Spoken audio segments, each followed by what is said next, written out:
오늘 우리에게 주시는 하나님의 말씀은 창세기 12장 1절에서 4절까지 말씀입니다. 창세기 12장 1절에서 4절까지 말씀 우리 한 목소리로 같이 읽겠습니다.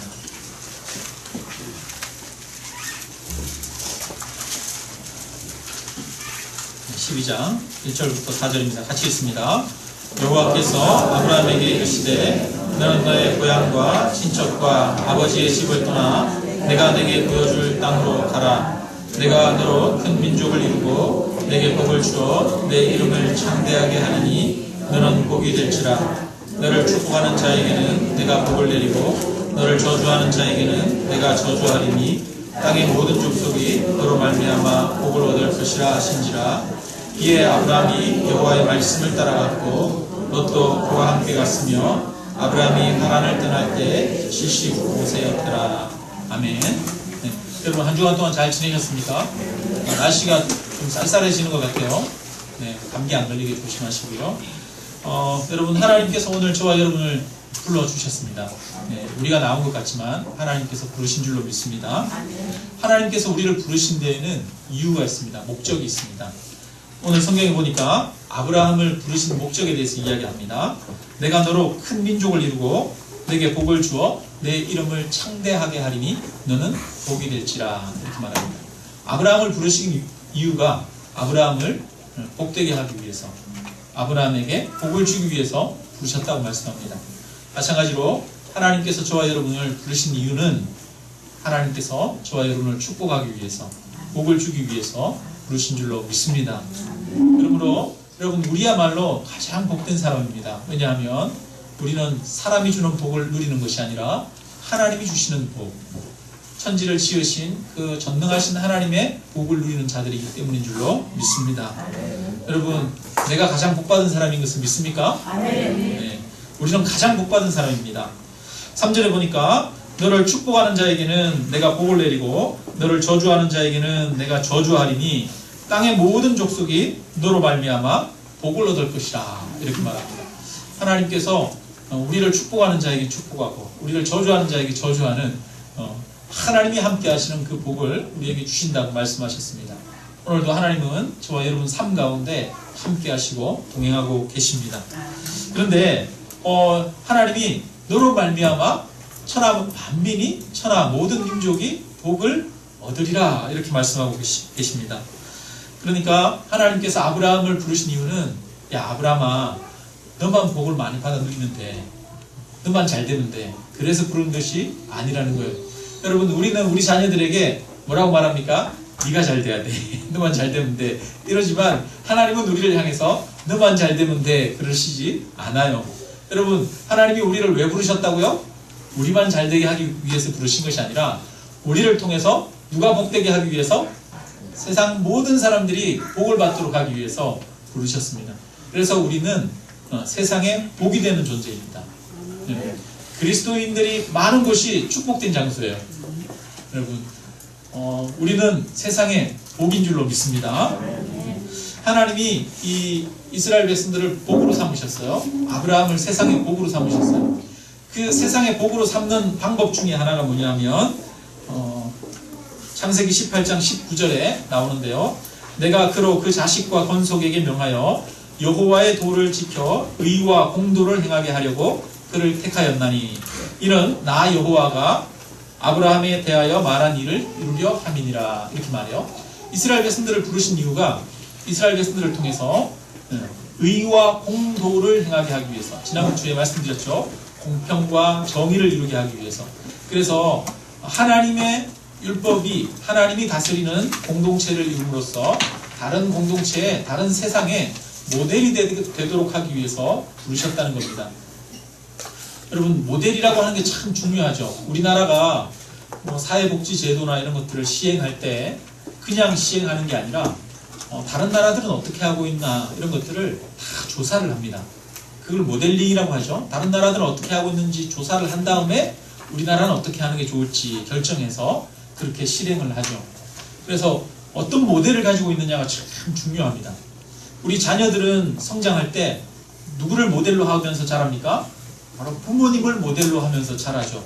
그래서 내 자녀가 나를 닮는 것 같지 않은데 사실은 우리 자녀들이 나중에 시간이 지나면 닮아 있습니까? 안 닮아 있습니까? 말투나 걸음걸이나 감정적인 반응을 하는 거나 여러 가지가 닮아 있는 걸 볼 수가 있어요. 그래서 좋은 모델을 가지는 게 참 중요하죠. 인생을 살아가는 데 있어서 참 자기가 모델로 삼을 수 있는 좋은 스승을 만나는 것만큼 귀한 축복도 없는 걸 알 수가 있어요. 근데 하나님께서 이스라엘 백성들을 이 세상의 모델로 삼기 위해서 하나님의 율법이 다스리는 공동체가 어떤 것인지를 보여주기 위해서 이스라엘 백성들을 부르셨습니다. 그런데 그 이스라엘 백성들이 오늘날에는 누구냐면 바로 교회입니다.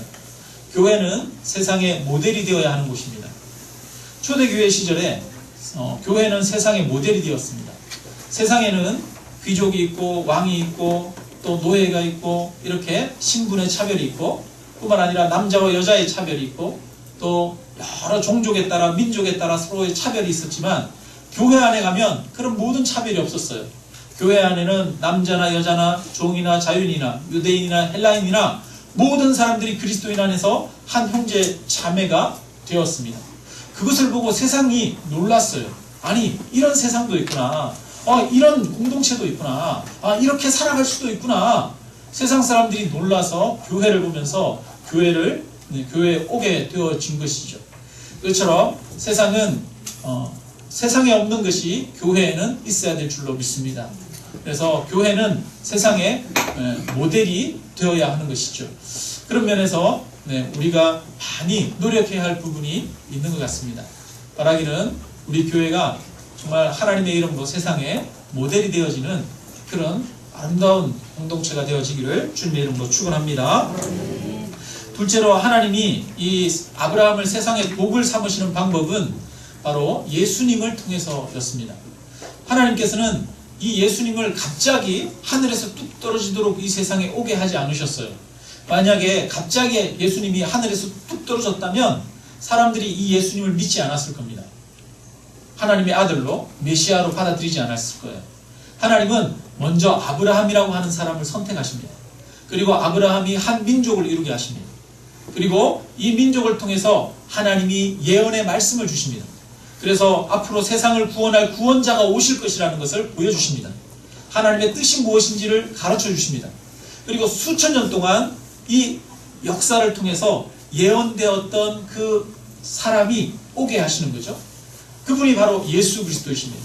그래서 아브라함을 통해서 수천 년의 역사를 통해서 바로 예수 그리스도가 이 세상의 구원자로 오셨습니다. 그래서 우리는 성경을 볼 때 이스라엘의 역사를 보게 됩니다. 이스라엘의 역사 가운데 예언된 말씀을 보게 되는 거죠. 그래서 이스라엘의 역사가 있기 때문에 예언된 말씀이 있기 때문에 예수님이 바로 세상을 구원할 그 약속된 메시아구나. 수천 년 전에 예언했던 그 예언들이 예수님을 통해서 완전히 성취되었구나 하는 것을 우리가 알게 되는 것이죠. 이스라엘의 역사가 없었다면 예수님도 있을 수가 없었겠죠. 이스라엘의 역사가 있기 때문에 우리는 예수 그리스도를 구주로 고백할 수가 있게 되어집니다. 그렇기 때문에 아브라함을 통해서 마지막 그 율법의 마침, 하나님의 계시의 마침이 누구냐 하면 예수 그리스도이십니다. 예수 그리스도가 이 세상의 진정한 축복이 되어지는 것입니다. 우리에게 그 축복의 핵심은 바로 하나님이 보여주신 예수 그리스도 그분이십니다. 예수 그리스도가 진정한 세상의 축복인 줄로 믿습니다. 여러분 인생의 성공이나 돈이나 인생에서 누리는 건강이나 이런 것들이 우리의 진정한 행복이 아니고 축복이 아닙니다. 진정한 축복은 바로 이 인류 역사의 비밀이 되는 예수 그리스도를 아는 것입니다. 예수 그리스도를 만나는 것이야말로 진정한 가장 큰 축복인 줄로 믿습니다. 그러므로 오늘날 지금 여기에 있는 바로 저와 여러분이야말로 이 세상에서 가장 큰 복을 받은 사람입니다. 왜 그렇습니까? 예수 그리스도를 우리가 알고 믿음으로 구원을 얻었고 생명을 얻었기 때문입니다. 우리 한번 옆에 사람에게 한번 얘기해 볼까요? 네, 당신은 가장 큰 복을 받은 사람입니다. 한번 얘기해 봅시다. 네. 그런데 하나님의 목적은 여기에 그치는 것이 아닙니다. 우리가 복을 받은 것에서 그치는 것이 아니라 다른 사람들에게 복을 주는 존재가 되는 것입니다.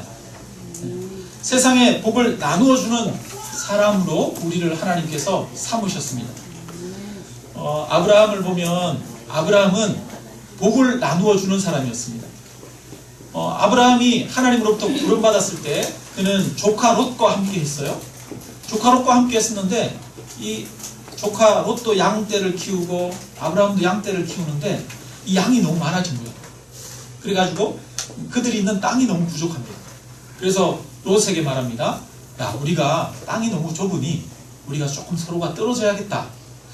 네가 동하면 나는 서하고 네가 서하면 나는 동하겠다. 이렇게 말해요. 그러자 롯이 이렇게 사방을 쭉 보니까 여러분이 롯이라면 좋은 땅을 고르겠어요? 나쁜 땅을 고르겠어요? 좋은 땅을 고르겠죠.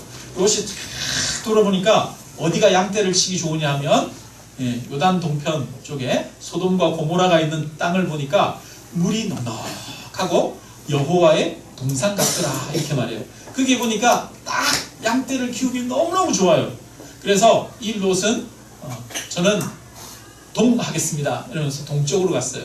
그래서 아브라함이 남은 곳은 어디냐면 서쪽입니다. 서쪽은 그 이스라엘 땅이에요. 이스라엘 땅은 여러 가지 척박한 땅입니다. 비도 잘 안 오고 광야도 많고 목축을 하고 살아가기에 너무 힘든 땅이에요. 이처럼 아브라함은 자기가 좋은 것이 있어도 다른 사람에게 먼저 양보하는 사람이었어요. 그런데 얼마 지나지 않아서 이 소돔과 고모라 땅에 전쟁이 일어납니다. 전쟁이 일어나가지고 패했어요. 그래서 소돔과 고모라에 있는 모든 주민들이 포로로 다 묶여서 끌려가고 뿐만 아니라 그들의 재산도 다 약탈당했습니다. 그거를 뒤늦게 안 아브라함은 자기 집에 있는 길리온 군대 318명의 병사들을 데리고 가가지고 소돔과 고모라를 쳤던 그 사람들을 치고 거기에 있던 모든 사람들을 되찾아옵니다. 그리고 빼앗겼던 재물도 다 되찾아와요. 그러자 그동안에 도망가 있던 소돔 왕이 뒤늦게 아브라함에게 찾아와서 이야기합니다. 이 소돔과 고모라에 있던 사람들, 그 주민들은 나에게 돌리고 그 탈취물은 네가 가져라 이렇게 이야기를 해요. 그러자 아브라함이 뭐라 그러냐면 나는 너 때문에 내가 돈 벌었다, 너 때문에 내가 부자 됐다 그런 얘기 듣고 싶지 않다. 내가 탈취한 이 물건들은 다 너의 것이니까 네가 다 가져가. 나는 하나도 안 가져가도 돼. 이러면서 이 소돔과 고모라를 회복시켜 줍니다. 아브라함은 상처받은 사람, 잃어버린 사람을 회복시켜주고 다시 세워주는 그런 사람이었던 것을 보게 되어지는 거죠. 소돔과 고모라가 하나님으로부터 심판받을 때, 멸망받을 때 이 아브라함은 그 소돔과 고모라를 위해서 얼마나 간절하게 하나님 앞에 기도했습니까? 세상의 구원을 위해서 기도하는 사람이었습니다. 그러니까 이 아브라함은 진정으로 복을 나누어 주는 사람이에요. 다른 사람에게 자신의 것을 내어주고 양보하고 먼저 우선권을 주고 뿐만 아니라 다른 사람들, 상처 입은 사람들을 회복시켜주는 사람이고 다른 사람들을 위해서 기도해주는 그런 사람이었던 것을 보게 됩니다. 우리는 그 아브라함의 후손으로서 부름받았습니다. 그래서 우리는 복을 받기를 구걸하는 사람이 아니라 저와 여러분은 복을 나누어주는 그런 사람인 줄로 믿습니다. 그런데 우리가 살아가다 보면 사실은 여러분 복 받기를 원합니까? 복을 주기를 먼저 원합니까? 사실은 우리가 복 받기를 먼저 원할 때가 많지 않습니까? 이야기가 하나 있는데 어떤 사람이 되는 게 아무것도 없는 사람이 있었어요. 내 인생은 왜 이렇게 되는 게 하나도 없지? 게다가 기댈 언덕이 아무것도 없는 거예요. 누군가 좀 자기한테 와가지고 좀 도와주면 좋겠는데 최소한 자기가 일어설 수 있도록 이 밑거름이라도 조금이라도 좀 보태주면 좋겠는데 아무것도 없는 것처럼 느껴질 때가 있어요. 사실 저도 그럴 때가 있었어요. 저희 집에서 제가 교회를 제일 먼저 다녔어요. 저희 아버지 어머니는 장로님도 아니고 목사님도 아니고 또 저희 처갓집에도 장인어른 장모님이 그냥 집사님이었어요. 목사님도 아니고 장로님도 아니고 그래서 저는 집안에 자기 부모님이나 아니면 누가 목사님이거나 아니면 장로님인 분들이 너무너무 부러웠어요. 기도해주고 그러면 얼마나 좋을까. 근데 저희 아버지는 신학대학 저 간다고 그럴 때 극구 반대했던 분이 저희 아버지고 저희 형제들이었거든요. 그러니까 저는 나는 왜 이렇게 기댈 언덕이 없냐 그러면서 나도 누군가 정말 이 교회 사역하는데 기댈 언덕이 있었으면 좋겠다 그런 생각이 들었어요. 나를 위해서 기도해주는 사람이 누가 있었으면 좋겠다. 부모님이 자녀를 위해서 하나님 앞에 기도해주는 사람들이 얼마나 부러운지 그랬었어요. 근데 하나님이 시간이 지나고 보니까 저한테 기댈 언덕이 많이 있었더라고요. 하나님이 저에게 기댈 언덕이었던 것을 알게 되어집니다.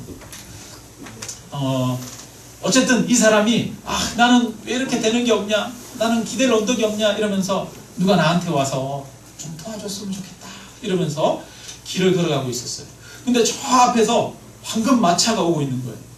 그 황금 마차가 오는 걸 보면서 야, 저런 마차는 처음 본다. 저기에는 어떤 사람이 타고 있을까? 야, 저기 저 황금 마차를 탈 정도면 저 사람은 대단한 사람이겠다. 야, 저 사람이 지나가다가 날 보고 서가지고 나한테 와가지고 야, 너 뭐 필요하냐 한번 물어봐주면 얼마나 좋을까? 그 생각을 이렇게 하면서 가고 있는데 마차가 쭉 오더니 자기 옆에 딱 서는 거예요. 깜짝 놀랐어요. 그러더니 문이 딱 열리면서 사람이 내리는 거예요. 그래서 이 사람 마음에 기대감이 생겼습니다. 저 사람이 나한테 오는구나. 야, 내가 저 사람한테 뭘 부탁할까? 뭘 달라고 그럴까? 뭘 달라고 그러지? 생각하고 있는데 그분이 아니나 다를까 자기 앞에 또 뭐 걸어오더니 말을 합니다. 너는 나에게 무엇을 주기 위해서 거기에 서 있느냐 묻는 거예요. 깜짝 놀랐어요. 나는 이 사람한테 오면은 너 뭐가 필요하냐, 무엇을 줄까 이렇게 물을 줄 알았는데 너는 나에게 무엇을 주기 위하여 거기에 서 있는 거 묻는 거예요. 전혀 예상하지 못한 질문이죠. 그래서 이 사람이 너무너무 당황했어요. 그래서 갑자기 주머니에 이렇게 뭐 손을 넣었더니 찾아봤더니 주머니에서 쌀 한 톨이 이렇게 보이네. 쌀 한 톨이 나와가지고 이걸 꺼냈어요. 꺼내가지고 저기 이렇게 드렸더니 그 사람이 딱 봤더니 횡하니 생 찬바람이 일면서 돌아서 마차를 타고 갔어요. 가는 걸 보고 참 웃기다. 야, 지같이 부자면 나한테 너 뭐 필요하냐 이렇게 물을 수 있지. 자기처럼 그렇게 부자인 사람이 나한테 와가지고 너 나한테 뭐 줄 거야? 이렇게 묻는다니 참 희한한 사람이다. 어떻게 내 인생은 이렇게 풀리는 게 없냐 그러면서 다시 투덜투덜 가면서 주머니에다 손을 넣었는데 또 뭐가 하나 만져져요? 쌀 한 톨이 더 있네? 에이 뭐야 이거 그러면서 딱 꺼냈더니 뭐예요? 이게 황금 쌀인 거예요. 그때서야 이 사람이 박수를 치면서 안타깝다고, 자기가 너무너무 큰 실수를 했다고, 자기가 너는 나를 위해서 무엇을 주기 위하여 거기 서 있느냐 할 때 뭐를 할걸? 옷을 벗어가지고 여기 이 낡은 옷이라도 제가 드리겠습니다. 그러면서 드릴걸.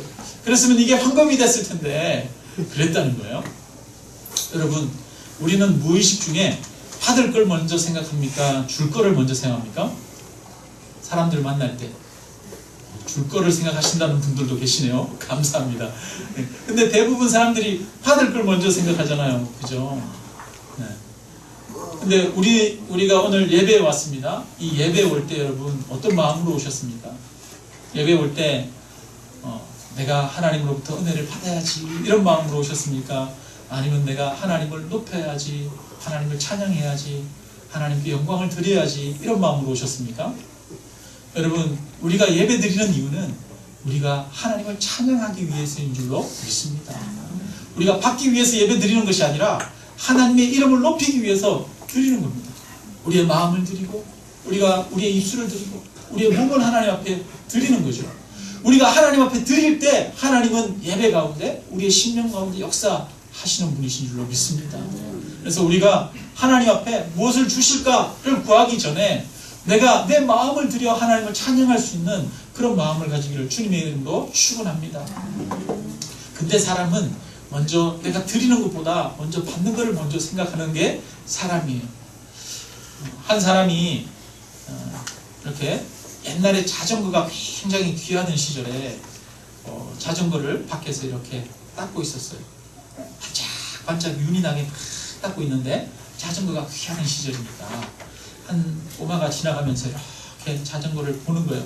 옆에 와서 닦는 걸 보면서 야, 자전거 멋있다. 야, 좋겠다. 그러면서 이 아이가 자꾸 옆에서 뭔가 말을 하는 거예요. 그러면서 야, 정말 비싸겠다. 야, 아저씨 이거 정말 좋아요. 이거 얼마예요? 묻는 거예요. 그래서 이 아저씨가 말했습니다. 이거 내가 산 게 아니라 나한테 형님이 한 분 계시는데 그 형님이 나한테 선물로 주셨어. 그래서 내가 이거 얼마인지 몰라. 그랬더니 이 아이가 그 얘기를 듣고 말을 하는 거예요. 나도 이런 선물을, 자전거를 선물하는, 그 다음에 뭐라고 했을까요? 네, 여러분 문장 완성해 보십시오. 뭐라고 그랬을까요? 네, 형이 있었으면 좋겠다. 다 그렇게 생각하셨죠? 근데 이 아이가 그러는 거예요. 나도 이런 자전거를 선물하는 형이 될래요. 그랬다는 거예요. 이게 실제로 이렇게 있었던 일이래요. 그래서 어떤 잡지에 실렸던 옛날 이야기라고 합니다. 이 아이는 너무 기특하죠.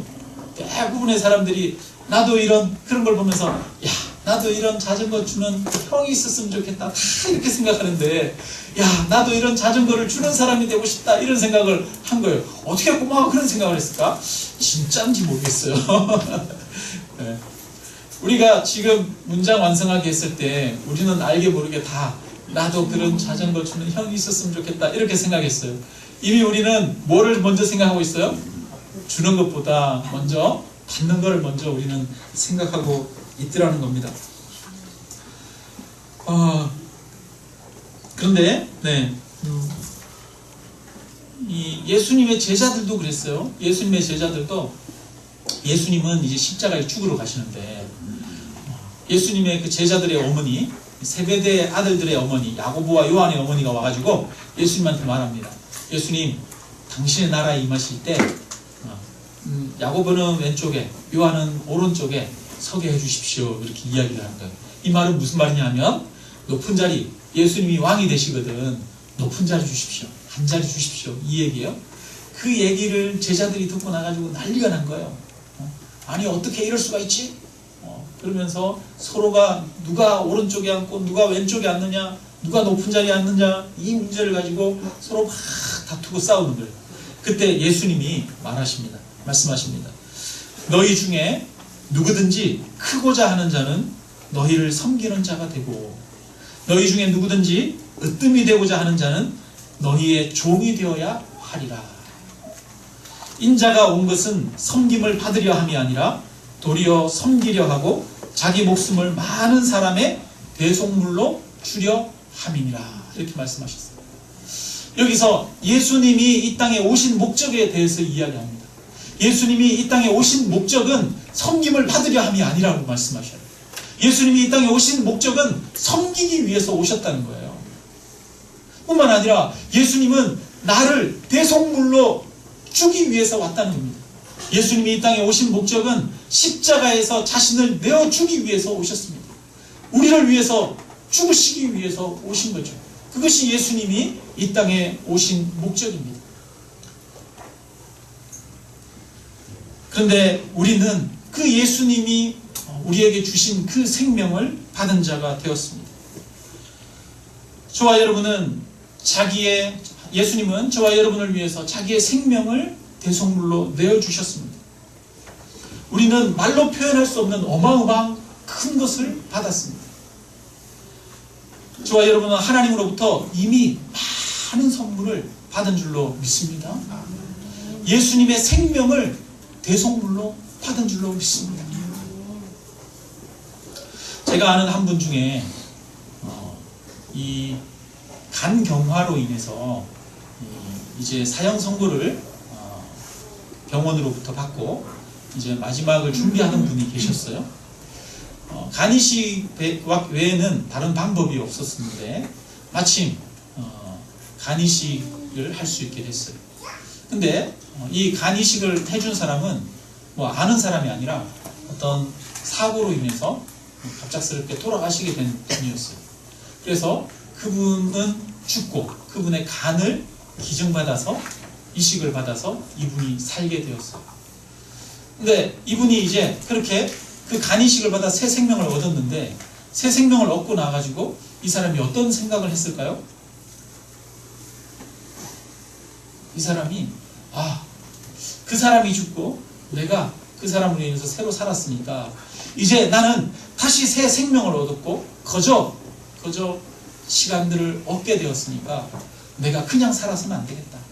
나도 살아가는 동안 내가 섬기는 삶, 나누는 삶을 살아야겠다. 그렇게 결단하기 시작했습니다. 그래서 자신이 가진 재능을 가지고 다른 사람들을 섬기는데 사용하고 있는 분이 있습니다. 여러분, 그렇습니다. 우리는 예수님으로부터 이미 생명을 받았습니다. 예수님이 말씀하십니다. 내가 너희에게 나를 대속물로 주기 위해서 왔다라고 말씀하셨습니다.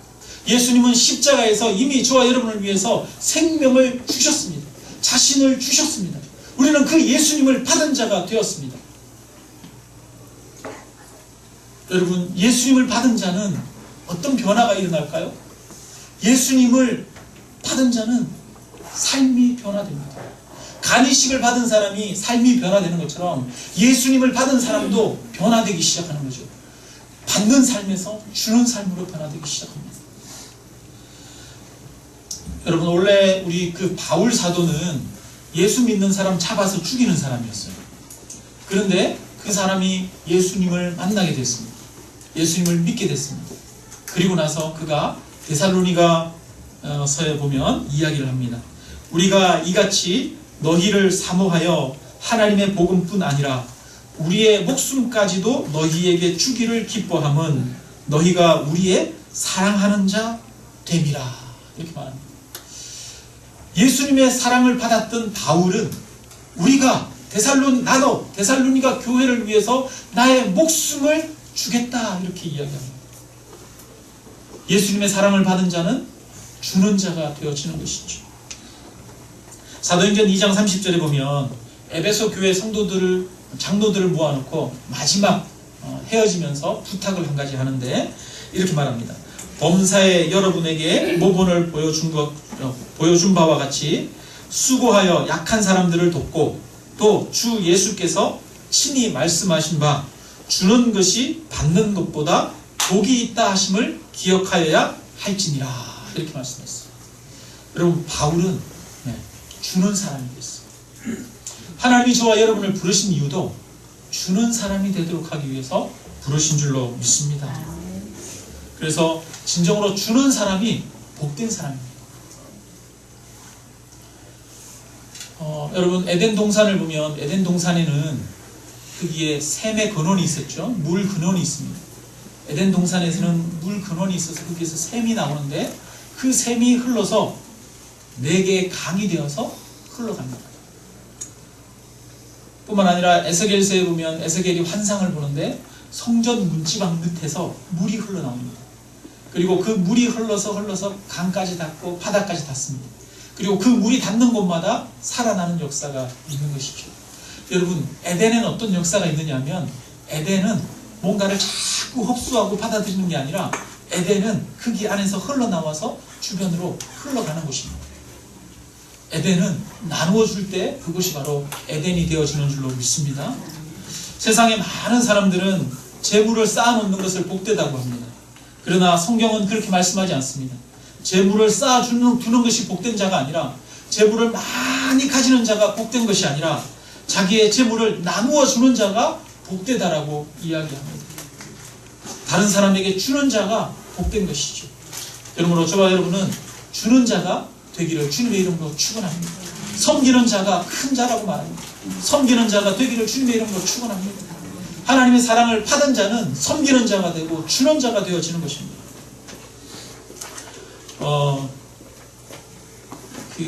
이영표 선수를 잘 아시죠? 축구 선수.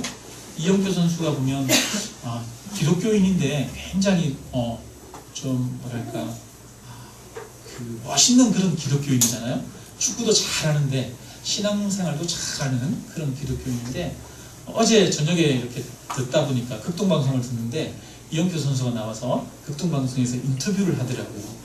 인터뷰를 하는데 그가 축구를 하면서 배운 거에 대해 이야기를 합니다. 원래 축구를 하다 보면 이 사람들이 본능적으로 드리블을 막 하려고 한다는 거예요. 드리블을 하게 되면 모든 시선이 그 사람을 향해서 집중한다는 거예요. 공을 쫙 몰고 가면 선수들도 그 사람을 다 바라보고 관중들도 그 사람을 다 바라보는 거죠. 그래서 누구나 다 꿈꾼다는 거예요. 내가 뭐 쉽게 이렇게 쫙 드리블 해가지고 슛골 넣는 걸 이걸 다 여러분 상상하잖아요. 여러분 우리 축구한다 그럴 때 한 번쯤은 다 그런 상상해봤지 않습니까? 내가 멋있게 드리블하고 멋있게 골 넣는 거 다 상상을 해보셨죠? 여러분 그처럼 드리블할 때 관심이 자기에게 다 집중됩니다. 근데 정말 축구를 잘하는 선수는 드리블을 잘하는 선수가 아니라 패스를 잘하는 게 축구를 잘하는 거라는 거예요. 패스를 못하면 축구를 잘할 수가 없다는 거예요. 이영표 선수가 그 영국에 가가지고 이제 축구 선수로 프리미어리그에서 뛰었지 않습니까? 그때 이 영국에서 사용하는 언어가 있는데 keep the ball이라고 하는 말을 사용한다는 거예요. 여러분 keep, 영어로 keep이라는 말의 뜻이 뭡니까? 유지해라, 소유해라 이런 뜻이잖아요. keep the ball 그러면 이 운동장에서 운동할 때 실제로 경기할 때 그 말을 진짜 많이 사용한다. 근데 keep the ball 이거를 문법적으로 해석하면 공을 가지고 있어라 이렇게 되잖아요. 그래서 자기가 공을 잘 가지고 간직하면서 드리블을 해야 되는 것처럼 그렇게 생각할 수 있는데 keep the ball이라고 하는 뜻은 그런 뜻이 아니라는 거예요. 패스해 이런 뜻이라는 거예요. 왜냐하면 공을 유지하기 위해서는 한 사람이 공을 가지고 있으면 공을 빼앗길 수밖에 없고 공을 그 팀이 유지하기 위해서는 공을 이 사람이 이 사람으로 패스하고 저기서 저기로 패스하고 패스가 원활하게 잘 이루어질 때 그 팀이 공을 유지할 수 있기 때문에 간직할 수 있기 때문에 keep the ball이라고 하는 것을 패스해라고 하는 의미로 운동장에서 사용한다고 합니다. 이처럼 여러분 우리가 간직하는 것 많은 것을 누리는 방법이 뭐냐 하면 여러분 우리가 가진 것을 나누는 방법입니다. 주는 것이 풍요로워지는 길인 줄로 믿습니다. 저희 예전에 보면 어머니들이 약 파는 데 많이 가잖아요. 그죠? 그 약 파는 데 가면 찜질도 해주고 뭐 이렇게 재밌는 뭐도 하고 막 하신다 그러더라고요. 그래서 그런데 약 파는 데 가면 꼭 어머니들이 뭐 또 하나씩 받아오시잖아요. 뭐 휴지 받아오고 또 뭐 받아옵니까? 뭐 때타올 이런 거 받아오고 뭐 받아오고 200원짜리, 500원짜리, 1000원짜리 이렇게 막 받아와요. 그러다가 보면은 나중에 뭐 가지고 옵니까? 10만원짜리 약 하나 사들고 오고 이러지 않습니까? 처음에 몇백원짜리 휴지 받고 뭐 받고 하다가 나중에는 약 사오는 걸 볼 수가 있어요. 이 사람들이 전략을 하는 거죠. 뭐를 알아요? 주니까 나한테 오더라 이거를 아는 거죠. 그러니까 정말 지혜로운 사람은 어떤 사람이냐면 주는 사람이에요. 정말 지혜로운 아내는 어떤 사람이냐면 남편에게 잘 섬기는 사람이에요. 남편에게 주는 사람이에요. 정말 지혜로운 남편은 어떤 사람이냐면 아내를 잘 섬기는 남편이에요.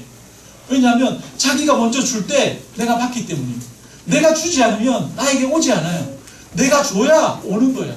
여러분 심어야 거두잖아요. 콩 심은데 콩나고 팥 심은데 판다는 게 세상의 원리 아닙니까? 사람과의 관계도 내가 먼저 심어야 거두는 것 아니겠습니까? 내가 먼저 주어야 거두는 거죠. 그래서 주는 자가 복된 겁니다.